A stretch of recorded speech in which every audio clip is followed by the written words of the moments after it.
Olá, começa agora o programa Mercado Futuro, naquele modelo que vocês sabem agora, né? Eu brinco muito que antigamente a gente precisava de um veículo, de uma televisão para fazer o programa. Hoje a gente é a própria televisão, né?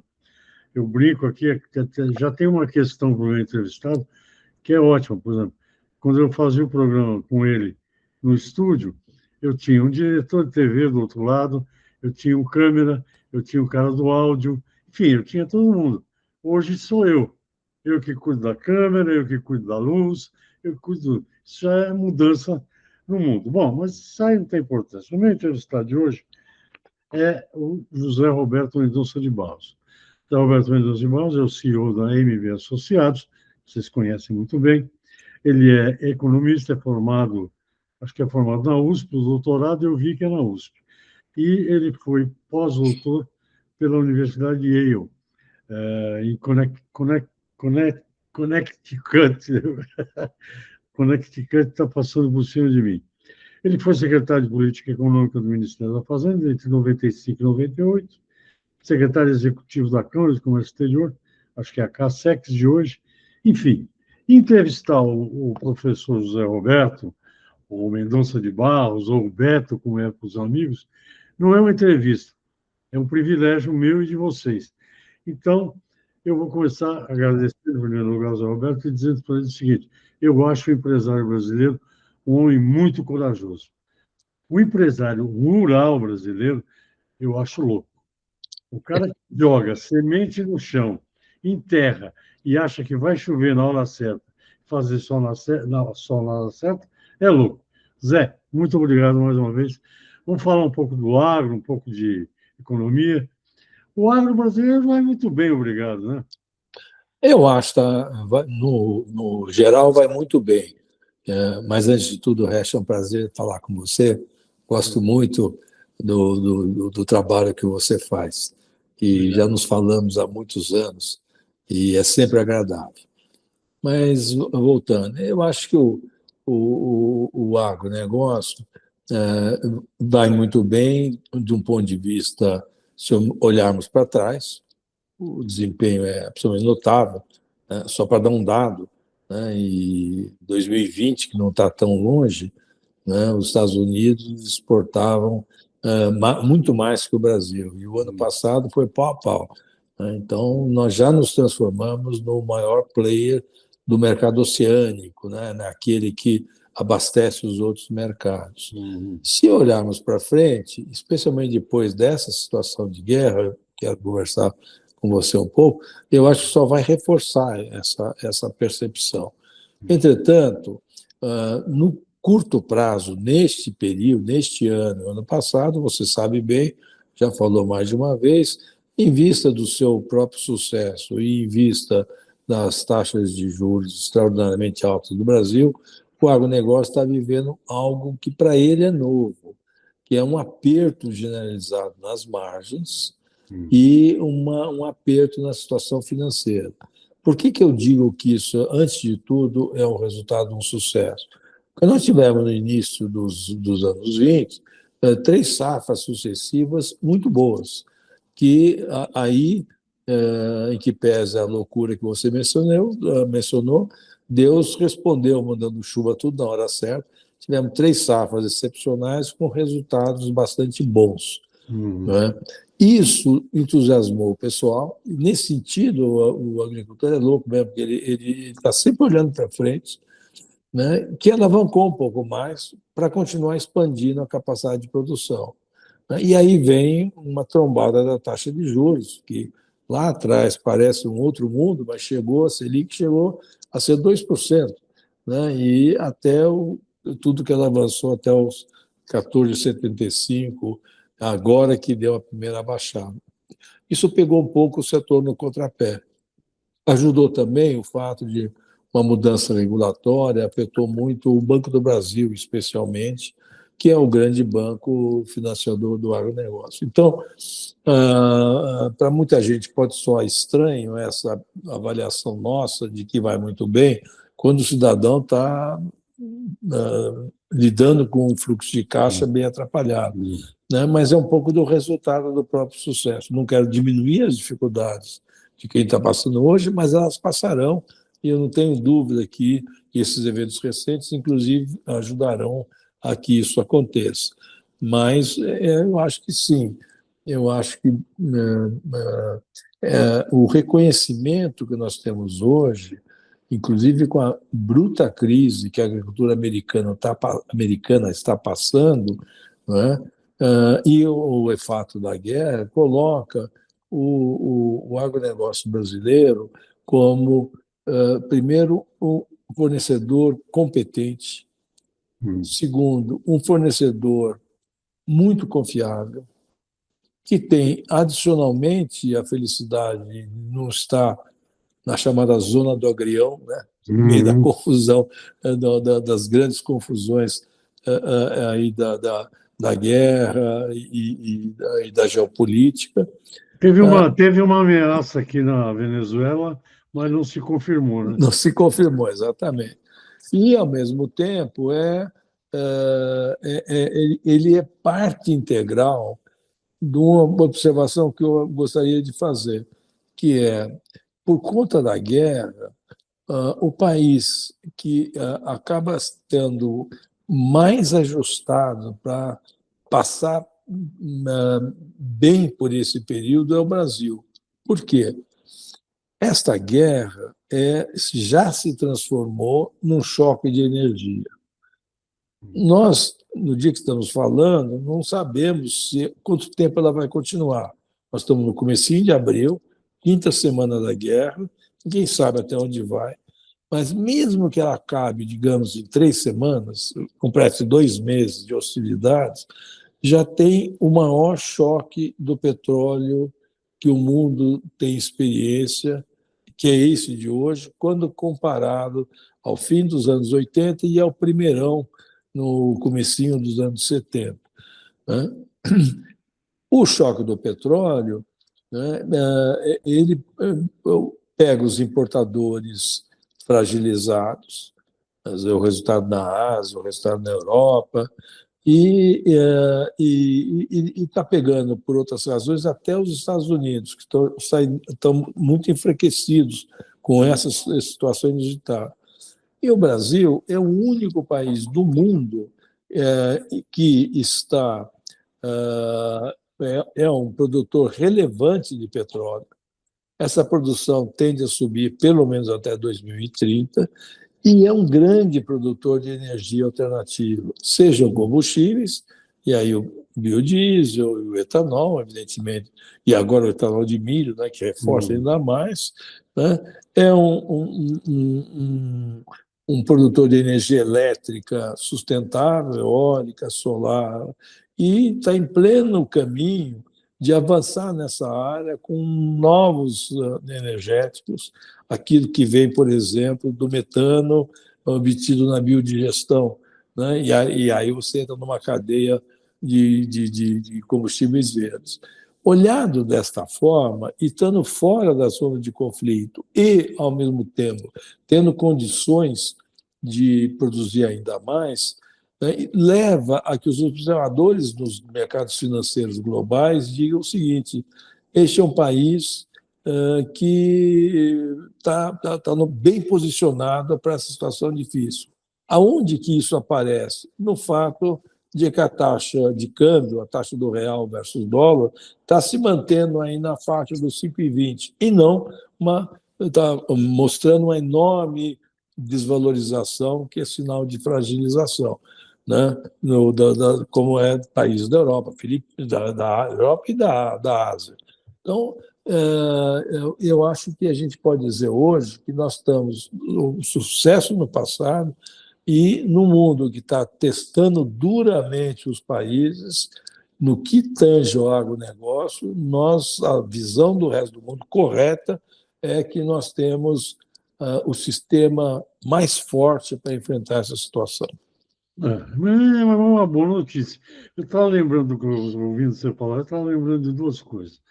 A primeira, que eu fui o organizador para uma empresa, para a Biove, que você conhece, dos óleos vegetais, nos anos 80, de um evento chamava Cobrag, se eu não me engano, era vamos rumo aos 50 milhões de É toneladas, isso aí, para ver como a agricultura, pelo menos da minha geração, evoluiu, né? muito. Evoluiu barbaramente. E a segunda coisa interessante é a seguinte, que eu queria te colocar, se é que você já não viu, o pessoal da Atenagro, que é uma consultoria ligada à pecuária, o Maurício Palma Nogueira soltou uma notícia que avança muito bem. Eu acho isso um sinal, né? Eu vejo isso como um sinal, né? Que avançam muito rapidamente a permissão para o Brasil exportar carne bovina para o Japão e Coreia do Sul, que é um desejo do setor, Há muito tempo. e até porque os americanos vendem carne para o Japão e depois recompram para eles, compram mais barato para eles, né? Porque os Exato. japoneses pagam muito bem, né? Então eu acho um bom sinal, não sei o que você acha. Completamente de acordo. Aliás, a Tenagro o Maurício é um excelente profissional, Hum, eu leio muito o que ele faz, e na área de pecuária realmente ele é o que se chama no interior cabeceira, né? hum, É gente competente. E é isso, Coreia e Japão são os mercados de carne que melhor pagam no mundo, os mais exigentes que melhor pagam no mundo. Mas é exatamente isso. Se você olhar a pecuária, ela de repente destravou e tá avançando. E a gente tem isso, não só porque tem terra, tem jeito, mas é que tem competência tecnológica. não, Tem um exemplo que eu acho que mais melhor fala disso, Rachid, que mas eu acho que subavaliado em geral, que é o que aconteceu com a criação de aves, né? Você sabe, certamente falou muito, do reaparecimento do problema da gripe aviária em todos os grandes plantéis do mundo. Isso foi da Ásia e passou para a Europa, para os Estados Unidos.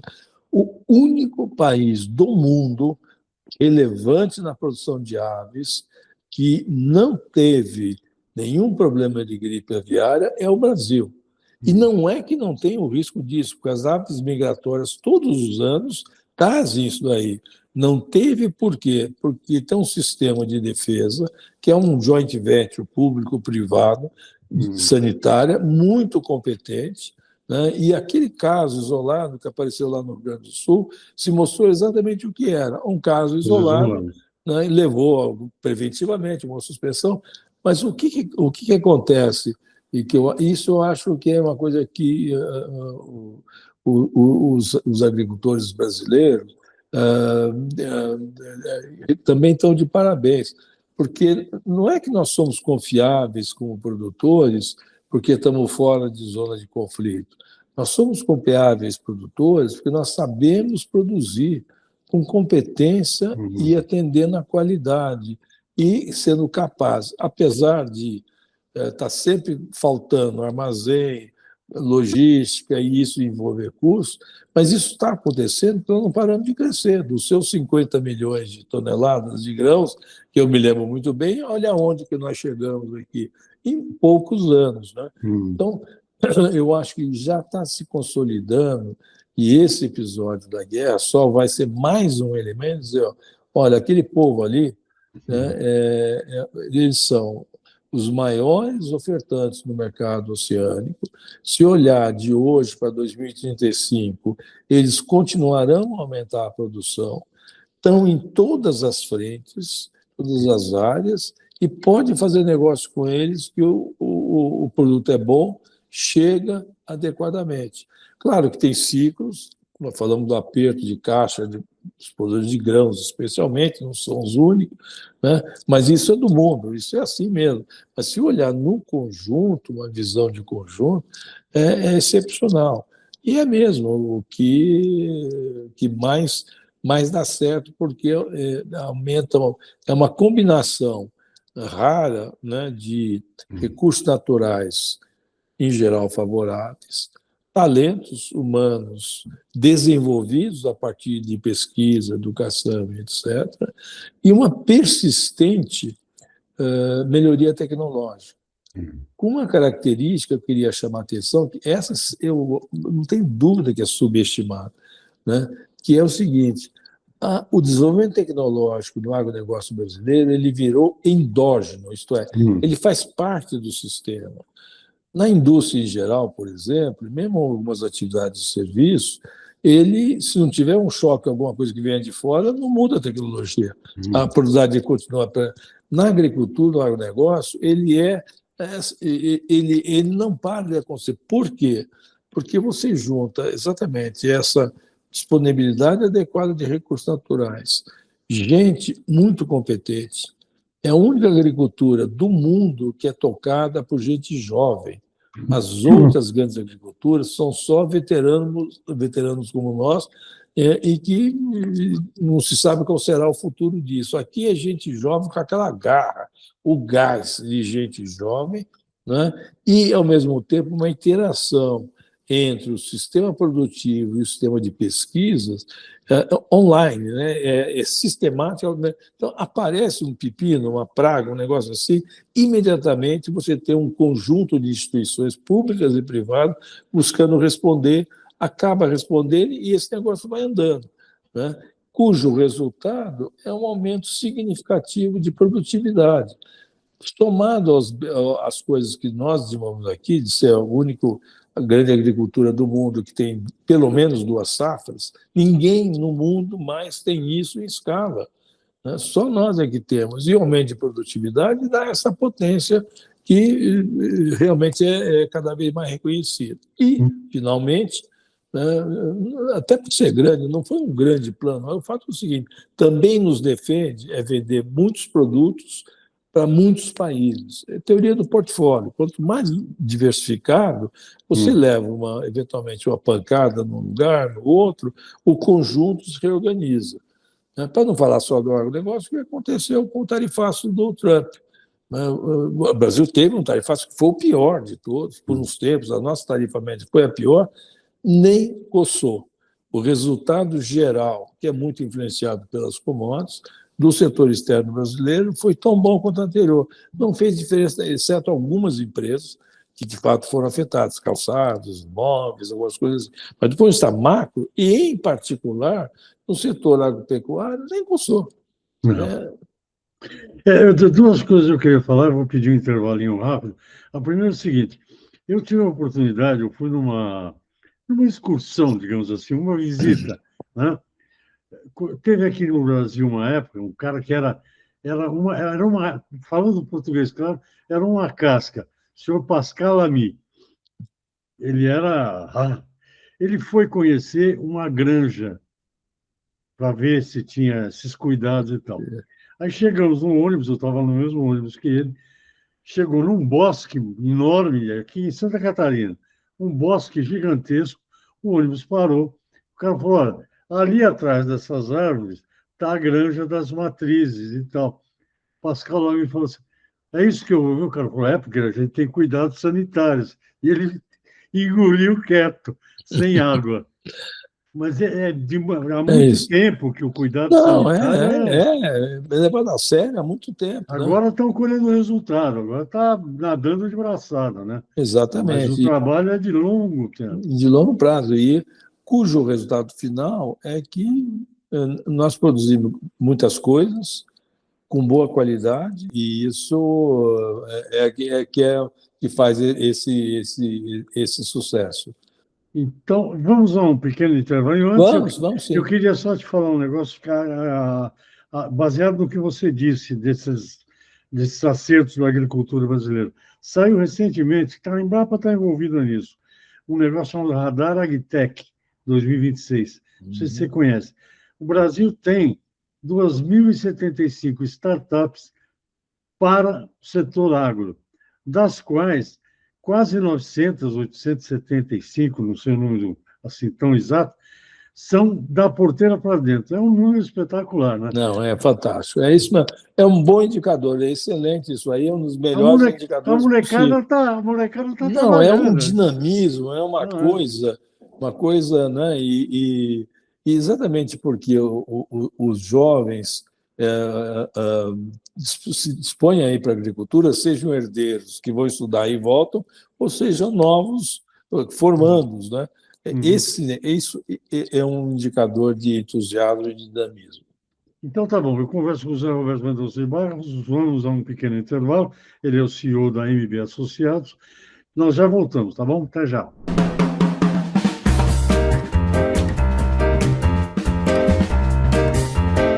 Ok, estamos de volta ao programa Mercado Futuro, hoje entrevistando o professor José Roberto Mendonça de Barros, da MB Associados. Professor, você já falou você avançou a minha pauta, porque vários assuntos que eu ia falar você já explicou, que é o seguinte, eu ia perguntar sobre essa questão no Brasil, né? O agro tem todas essas coisas positivas, mas, em compensação, não tem seguro rural decente, armazenagem armazena, segundo me parece, no Mato Grosso, que é o maior produtor, 61% cabe no armazém. Transporte o que tem de hidrovia é a iniciativa privada, tudo bem, está lá para fazer também. E exportação, que é uma coisa que eu sempre venho falando, o Brasil parece que agora está fazendo. Tem múltiplos clientes. A China ainda domina em alguns lugares, mas eles estão aumentando. Essas questões continuam iguais há muito tempo e vai demorar para consertar, né? Porque é coisa de infraestrutura, é isso? É isso, mas eu queria fazer com uma qualificação, Resch. É porque está crescendo. A chamada dor de crescimento é essa. Eu meio veterano, falando do Porto de Santos. Você não fala veterano, fala sênior. Eu sou jornalista sênior, você é economista sênior. Exatamente. Então, eu vou dar um exemplo do Porto de Santos. Né?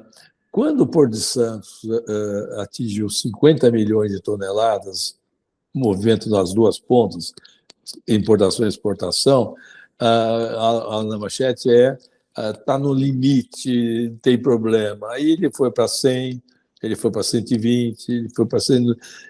Isto tem duas formas de olhar. É verdade, a nossa infraestrutura é limitada, põe custos, especialmente transporte, a logística, né? Transporte, porto, armazenagem. Porém, a gente tem que ter a percepção de que boa parte disso é a resposta do aumento de produção. É só pensar, faz muitos anos atrás, grão do Mato Grosso saía apenas pelo Porto Santos. Hoje, uma parte substancial vai lá para cima. Né? Então, em parte, isso acontece porque a produção não para de aumentar. Né? E isso é que dá o estímulo ao investimento, né? para a expansão. E aí esse processo é um processo de crescimento. O que seria grave é você estar num certo nível, 100, o setor quer crescer, mas a infraestrutura não sai nunca de 100, aí ele mata o crescimento. Não é verdade. Ele está chamando coisas bastante. E isso é uma vantagem pelo seguinte, é por isso que dá dinamismo. Como dentro da propriedade, o avanço tecnológico e o conhecimento faz aumentar a produtividade, a limitação de infraestrutura, ela come a última linha do balanço, que é o resultado. Né? Então, quando melhora, qualquer coisa que melhora na infraestrutura vai direto para o lucro da empresa. Porque produzir, ele já produziu. Ele vai ter menos custo, menos perda, esse tipo de coisa, que estimula o investimento na infraestrutura. Eu não quero fazer jogo do contente, dizer está tudo bem, não é verdade. Mas eu quero dizer, este é o processo de tensão do crescimento. Né? Eu aprendi com o já falecido professor Delfim Neto, quando eu estava no começo da faculdade, nos anos 60, uma coisa que foi a primeira grande lição. Ele dizia assim, desenvolvimento econômico é um processo de tensões permanentes, através do qual você supera um problema e aparecem dois. Supera os dois, aparecem três. E essa tensão permanente, em parte, vem do próprio crescimento, vem também do fato que o mundo muda, situação é diferente. Inclusive, nós estamos aprendendo agora no clima. ele está muito pior do que, dependendo do lugar, mas na maior parte dos lugares, ele é muito mais desafiante do que antes. Mas é isso que a gente chama de desenvolvimento econômico. O contraponto disso é você pensar em certas atividades, dependendo por certas atividades de comércio, que são iguais, exatamente iguais a 50 anos atrás. E aí fica difícil continuar barateando os produtos, porque se você não tem melhoria de produtividade, dali não sai coisa melhor. Então, o que eu quero dizer é o seguinte: é verdade o que você falou, e os agricultores, mais nos lugares, menos nos outros, têm que se queixar. Até hoje, você escuta há quantos anos? No Mato Grosso, uma boa safra de soja, aí tem o problema que você colhe está durante o período de chuva, as estradas ficam intransitáveis e vem aquelas carretas enormes, aumenta o custo. É verdade, né? Mas isso também era verdade quando a produção era um quarto do que é hoje, né? O sistema está andando, tá certo? Compara, por exemplo, com os Estados Unidos, que tem um sistema, e pensa em grãos, um sistema construído com muita competência, Rio Mississippi, desce as barcaças, vão lá para o Golfo. Tá? Esse sistema envelheceu e está voltando para trás. As pontes estão velhas. Nos Estados Unidos, a logística está indo no inverso. Ela está atrapalhando. Por quê? Porque a ponte cai, tem uma coisa que envelheceu bastante. Então, eu não quero minimizar essas queixas, ao contrário, elas têm que ser feitas. Mas eu só quero lembrar que isso tem que ser pensado e enquadrado num sistema de crescimento econômico também que funciona. O que o agricultor tem que ter, os seus canais e etc., para passar para quem de direito, autoridades públicas, concessionárias, etc., e aí tem que dizer mesmo, aqui está ruim, aqui ficou pior, aqui voltou, e pressionar para essa melhora, né? Mas essa tensão é um sinal de crescimento econômico. Agora, e o sinal também de que tem coisas que tem que melhorar. Faz tempo, não é de hoje, faz já alguns anos, que a escala e os custos monetários de produção começaram a aumentar, de modo que a exigência da qualidade da gestão, por exemplo, da gestão econômico-financeira, etc., aumentou. Eu quero dar um exemplo de muita gente que está em RJ, né?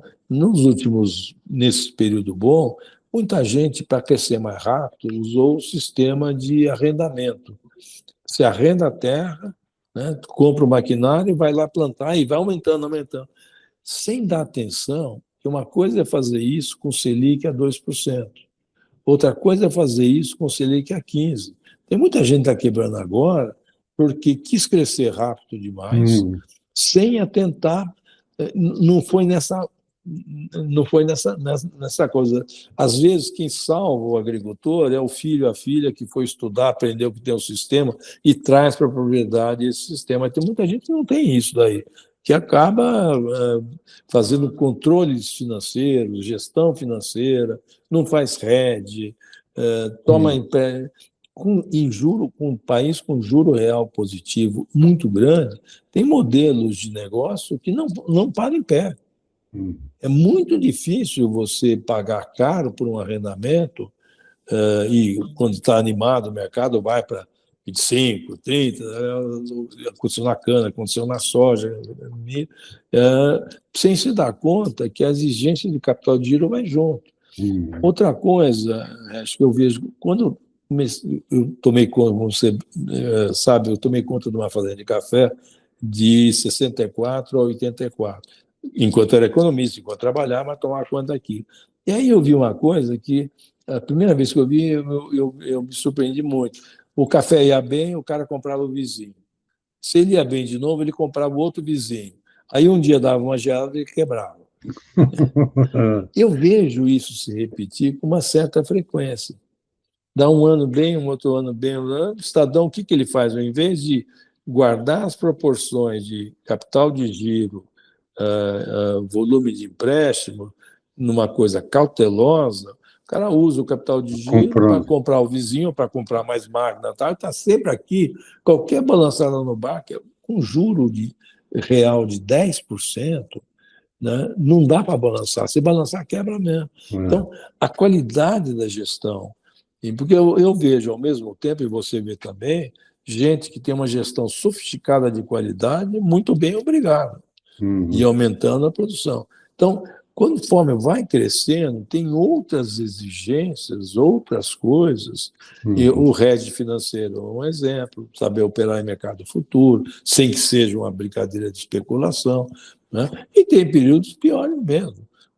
Tem períodos, os preços do açúcar nos últimos tempos ficou mais apertado o setor, porque o mundo todo está assim.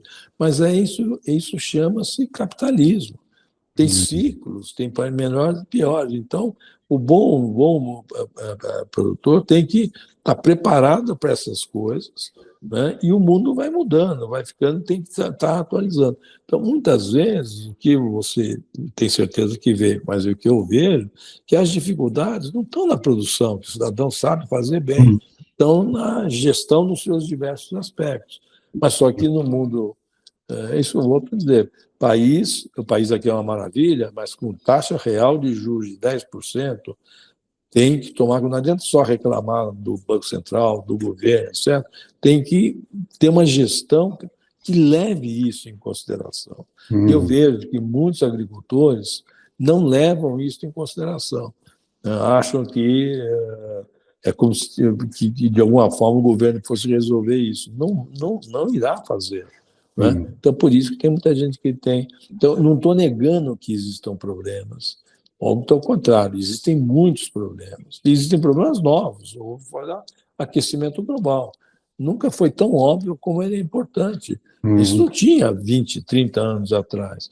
Mas só que é um dado do problema. Tem que começar a se preparar para isso e rearrumar o seu negócio para esse tipo de coisa. Né? Esse negócio de gestão que você falou é super importante, porque dois exemplos eu vou te dar. O primeiro é uma pessoa que você conhece, que eu leio o comentário semanal, que é o Arnaldo Luiz Correia, para ver o que acontece no açúcar, quanto está fixado. Tem gente que não dá bola para isso e quebra a cara. Exatamente. E outro exemplo recente que teve, o café chegou a R$ 3.000 a saca e teve gente que não vendeu, dizendo que vai a 6. É isso. Agora está 2. O Resch, é esse comportamento que me surpreende, porque eu vi quando eu tinha 22 anos, tinha acabado de terminar a faculdade e cuidava. Eu via isso na cooperativa lá que a gente estava. Se está muito baixo, o cara não vende, porque está muito baixo, não vai, que tudo bem, não vendeu. Aí melhora, aí muda a coisa. Não, se saiu de 1, veio para 2, é sinal que vai para 4. No menos de 4 não vendo. Aí passa. Não é assim que funciona a gestão. E o Arnaldo, que é um excelente profissional, é um evangelista disso aí. Né? Você tem que aprender e eu brinco sempre o seguinte: não dá para querer acertar a orelha da mosca. Né? Você tem que trabalhar na média e tem, em vez de saber assim, olha, pode até subir mais, mas a minha gestão financeira me obriga a vender um pedaço para diminuir um pouco o endividamento, porque a conta financeira, se der errado, se o preço cair, não vou atrapalhar. Essas mudanças são muito difíceis. Muito difíceis. Em geral, quem faz é a nova geração. Quem entra nisso é a nova geração. Tem uma história também de um sênior, é uma bobaginha, uma brincadeira, mas ele dizia isso mesmo, é verdade. Você conheceu o Linneu Costa Lima. Isso. O Linneu disse uma vez para mim: Resch, eu não faço red como você conhece, eu faço red caipira. Falei: como é que é o red caipira, Linneu? Ele falou assim: eu vejo tudo que eu produzo de café, ele era um grande produtor, né? Divido por 12, vendo um pouco cada mês. Esse é o red caipira. É uma forma. Ou então ajustar, né? Por que o modelo histórico de Minas Gerais, né, é leite e café? Né? Você faz o café no topo, o leite, o passo, você faz aí na baixada, só que o leite, bom ou mal, entra dinheiro todo sábado. E o teu capital de giro básico... Vai rolando, né? Aí, o que o cidadão faz? O que ele deixa de estoque, ele não deve para ninguém.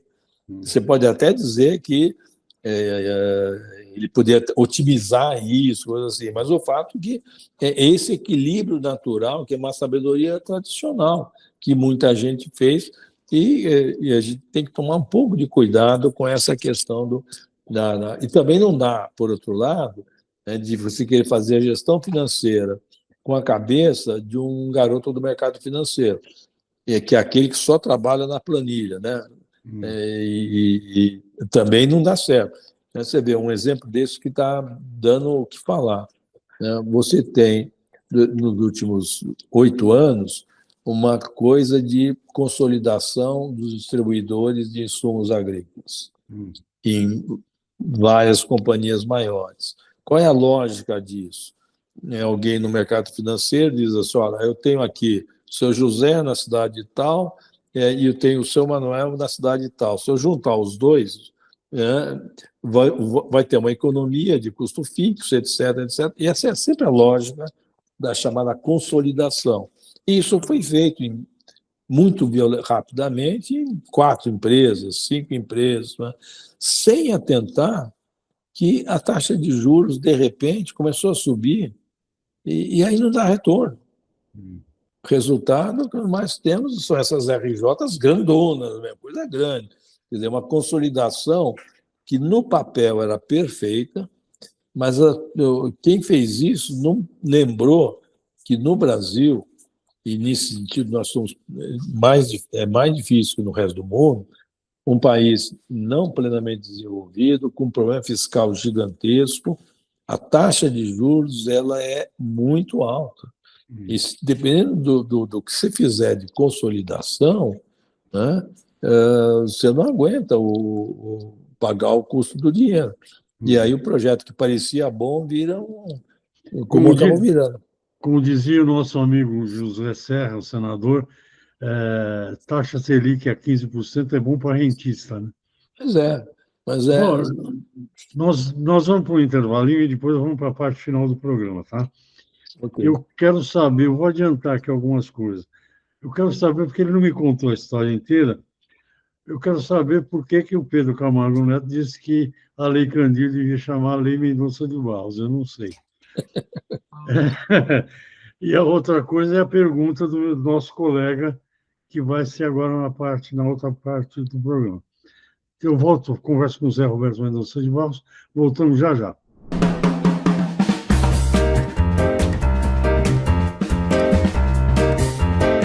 Ok, estou de volta ao programa Mercado Futuro, converso com o economista José Roberto Mendonça de Barros, da MB Associados, fazendo uma conversa imperdível, né? Não vou nem falar, mas eu quero saber do Zé Roberto o seguinte: você estava na elaboração da Lei Candir, porque a Lei Candir é adorada pelo setor do agro, entre outros, né? O setor de exportação. Você é um dos formuladores da Lei Candir? Olha, eu participei intensamente dela, porque quando eu estive no governo, primeiro governo do Fernando Henrique Cardoso, 95 a 98, uma das coisas que nós fizemos com um colega muito querido, o Guilherme Leite da Silva Dias, que estava no Ministério da Agricultura e eu estava na Fazenda. Nós trabalhamos bastante numa reformulação dos sistemas tradicionais de incentivo para a agricultura, né? Mudando um pouco o escopo dos preços mínimos, estoques reguladores, foi quando se criou opções, instrumentos que se usam até hoje. Por que isso? Porque a partir do plano Collor, do Collor, em 90, ele promoveu, meio desastradamente no estilo dele, mas ele promoveu uma abertura da agricultura, né, e uma desregulamentação. Então, era indispensável que fossem ajustados esses instrumentos de política econômica. Em particular, num país que estava... nunca sonharam que ia chegar no tamanho que chegou, mas que a agricultura, obviamente, está indo adiante, a exportação já era visto como fundamental. Os 2 pilares do desenvolvimento agrícola seriam tecnologia, Embrapa e as outras coisas, para melhorar a produtividade, e mercado mundial, está ligado ao mercado mundial, né? E exportar impostos não faz nenhum sentido. Ao contrário, mesmo as regras, naquele tempo as regras do OMC valiam, né? Você não tributar a exportação é absolutamente legítimo. E essa que foi a ideia. Quer dizer, tem que deixar sem tributar para que seja o ensino. Por quê? Porque num mercado fechado, que acontece até hoje com feijão, né? No mercado fechado, o feijão que a gente produz aqui não é exportável. Se o tempo é bom, você produz 500 mil toneladas a mais, o preço do produtor vai a zero, porque ele não tem para onde vender. O feijão estraga, né? Não pode guardar por muito tempo. Então, é só pensar nisso, ver como é importante você poder exportar. Porque se aumentar muito no ano excepcional, o mercado, o mundão é grande, ele absorve esse tanto. E, de fato, para nós era central essa ideia de tirar o imposto da exportação, que vale para qualquer produto, mas não valia para o agronegócio. Então, foi mesmo, foi central. Foi uma das coisas que eu tenho satisfação de ter participado, uma das coisas realmente importantes. E foi importante porque, mesmo atabalhoadamente, o Collor acabou com IAA, IBC, Isso, era o complemento natural disso aí. Livrou geral, né? Exatamente, foi isso que aconteceu. Então você tem que dar lógica. Uma coisa é a lógica do sistema fechado. Ela tem algumas vantagens, você protege o mercado interno, etc. Mas a história mostra, os regimes fechados não crescem. Não crescem por isso, porque você bate no muro do tamanho do mercado e os preços desmoronam. Você cresce se, além de atender o mercado interno, você exportar. Aí muita gente diz, mas se você exportar, desabastece o mercado interno. Isso não é verdade, a produção pode aumentar. E ao longo do tempo, e a história do agronegócio mostra isso, começar a exportar permitiu aumentar o mercado interno com preços mais competitivos, porque a escala aumentou e quem ganhou foi o produtor doméstico. O custo de alimentação no Brasil caiu por 30 e tantos anos em termos reais consecutivos, né? E apesar da renda relativamente baixa. Então é central mesmo, tinha que ser. Volta ao ponto que nós estávamos falando do financiamento e da taxa real de juros. Seja para o país, seja para uma empresa, seja para um produtor rural, né? Você tem que ter consistência no seu modelo, na sua estratégia. Então, se não é para ficar só fechado, a gente tem que aumentar a exportação, não pode pagar imposto indireto na exportação. Tá certo. Eu lembrei agora de uma bobagem quando... Olha como as coisas foram. O Adoniran Barbosa, lembra dele, né? Dizia, como não? Pobre quando come a galinha, ou ele está doente ou ela. Um dos dois está doente. Antigamente era assim, né? Era isso mesmo, tá? Hoje todo mundo tem direito. O meu colega jornalista faz uma pergunta meio política, mas eu vou fazer porque, para ouvir a tua opinião. Afinal de contas, a gente, com sênior, tem direito de dar opinião. É o seguinte, ó, ele ainda fala assim, mas se eu fosse perguntar alguma coisa, eu perguntaria, porque porque o mercado, muitas vezes, parece dar sinais, aí entre aspas, de gostar da extrema-direita, apontando para expectativas positivas quando um candidato desse campo ideológico indica estar se fortalecendo para uma disputa eleitoral. A pergunta é a seguinte, o pessoal do agro é de direita, é isso? Eu achei inequívoco, né, que a média do agro está muito mais voltada para as posições à direita, e isso é uma coisa histórica, que nem sempre foi assim, mas é uma coisa histórica que tem a ver desde o começo dos partidos de esquerda, especialmente o PT, que é lá nos anos 80, né, que traziam como hipótese uma hipótese que se revelou equivocada, né, que é que e que vem do plano original da chamada CEPAL, lá de trás, que dizia que havia um problema estrutural de estagnação na agricultura latino-americana. muito olhando a experiência do Chile, que é onde foi desenvolvido, e de outros lugares, e que, portanto, você só conseguiria aumentar e baratear os alimentos se fizesse uma reforma agrária. Isso foi o que prevaleceu nos anos 50, né? Ao longo do tempo, essa ideia de uma estagnação na produção agrícola por estrutura, que quebrar essa estrutura. Só lembrar que em 62, a discussão da reforma agrária, no fim do governo do João Goulart, foi uma das coisas centrais. Mas, ao mesmo tempo, e simultaneamente, já nos anos 60, isso é uma discussão global, não é só aqui no Brasil, latino-americana, mas é mais geral.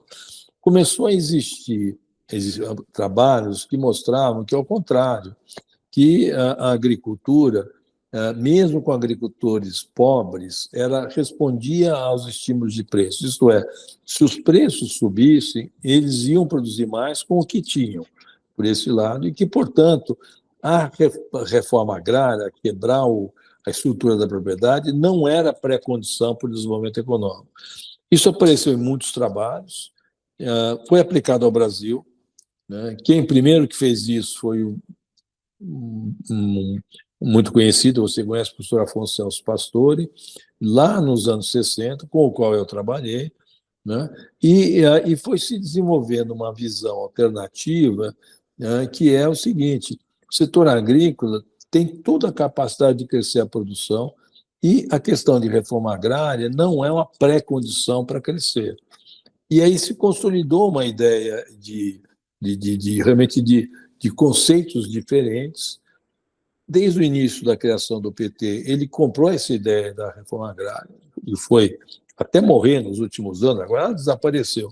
Ela foi muito forte e isso criou uma tensão histórica entre proprietários de terra e o PT, o MST, mais de qualquer outra coisa, e você acompanhou muito isso. Então, isso que, de certa forma, determinou de que a reforma agrária seria uma coisa inerente ao PT, e do centro para a direita ficaria a ideia de que você pode desenvolver através de mercado. Claro que, do ponto de vista político, isso é reinterpretado diversas, mas do ponto de vista econômico, o que estava por trás é isso. E isso é uma coisa que, inequivocamente, o MST e os da reforma agrária perderam historicamente. É só olhar o quanto cresceu a produção, que não tem nenhum, sem fazer a reforma agrária inicial, trazendo coisas marginais, que foi possível perfeitamente atender o crescimento da produção, o barateamento da alimentação, a maior acessibilidade da alimentação, sem que isso dependesse. Tanto isso é verdade, é muito curioso que hoje o MST ele se voltou para a produção orgânica. Curioso isso, produz 200 mil toneladas de arroz orgânico. Só que, à medida que o sucesso, esse embate da reforma agrária tinha no governo Fernando Henrique, essa mesma pressão do PT versus o social-democrata, né? Com a evolução do tempo, isso aí foi tendo essa leitura. Mas, na verdade, o início disso, no meu entendimento, no caso da América Latina, e em particular no caso brasileiro, foi que a esquerda comprou essa tese e não foi capaz de revê-la.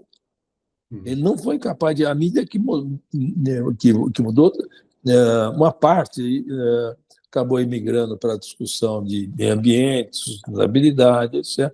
Mas esse caroço da reforma agrária, até hoje você tem, e como ele ficou historicamente ligado ao PT, ele praticamente garantiu que quem não tem essa visão estava alojado do centro para a direita. Certo?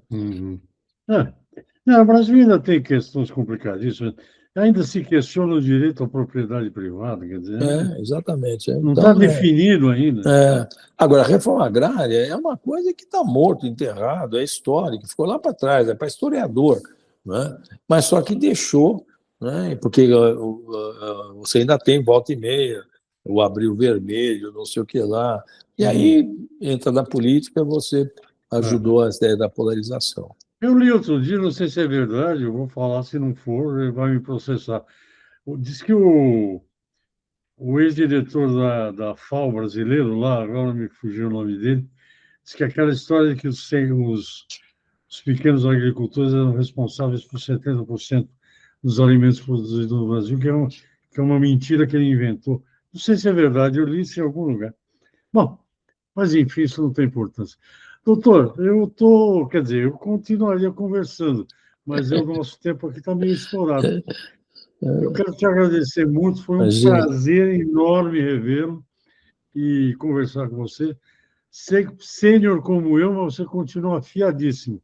Parabéns, viu? Oh, Recha, muito obrigado. O prazer é meu.